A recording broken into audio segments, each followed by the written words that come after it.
panelists on how should we conduct this. Typically, I'll have some time for questions that we can deliberate as a panel, and then request you for your Q&A time later on. And we all agreed on the following format for this panel discussion, is that you're not the audience. We may be the panelists, but you're not the audience. You're also a participant. So each question that we deliberate on, of course my panelists will have their opinion on the question and they'll share with you their insights. But also I would request you to take questions or respond to the question while we're deliberating on a subject. So if you're discussing a particular area of online retail or shopper's experience online, and if my panelists have covered that ground, or if you have a perspective, if you have a follow-up question, we have three runners. We have three runners in the hall. Can they identify themselves, please? Three runners? Okay. Okay, let's identify the three runners, Adilima, and they will be around for you to take the microphone and participate while we are discussing and deliberating on the topic today. So we'll not wait for last 15 minutes or 20 minutes for you to participate. This is a participatory process. Also, the hashtag for this event is hashtag DRS, Delhi Retail Summit 2013. And please feel free to take your mobile phone out. You cannot have a conversation on the mobile phone, but please feel free to use it to tweet what you've learned. Also, last housekeeping announcement from a moderator's perspective is that I do have a buy-in from each of my panelists that if you don't end up answering your question because we didn't get time or you didn't think about that question, you can also tweet us that question on DRS 2013, on next 24 hours. And it's my responsibility to come back to you and tweet back or respond back on the question you may have. So just want to have some housekeeping notices done so you know how we're going to proceed forward.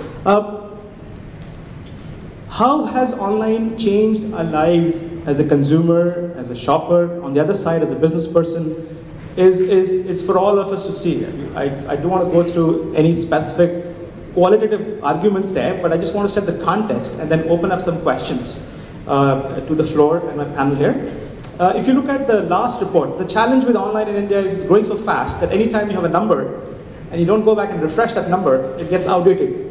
So number of users in India is changing every quarter. So I picked up the April report, which has come from Boston Consulting Group. And they've said the trend that we have, we're going to grow from 125, and my apologies, this is, from 125 million users that we have seen in 2011 to 2012, we're going to go to 330 million users in India in terms of online by 2016. So there's a momentum which is leading us towards high growth of online users. Internet has the highest penetration amongst people ages 18 to 24, that's 48%, and the lowest among those older than 54, that's at 6%. Only 30% of online buyers were drawn to internet shopping for discounts. Surprise, surprise. A higher proportion, 37%, valued the convenience of shopping from home, and 29% said they appreciated the expanded variety of products available online compared to what's available offline. I ran a question on Facebook yesterday asking for a simple question with 4 options. I said, why do you shop online in India? You shop online in India because of comfort and convenience, because of range of products, because of best prices, and over 70% of the responses, again it's Facebook, it's biased, I know it's not scientific, but just to give a dipstick, it's coming towards 70% of them responding saying it's comfort and convenience, which is why they go online and shop.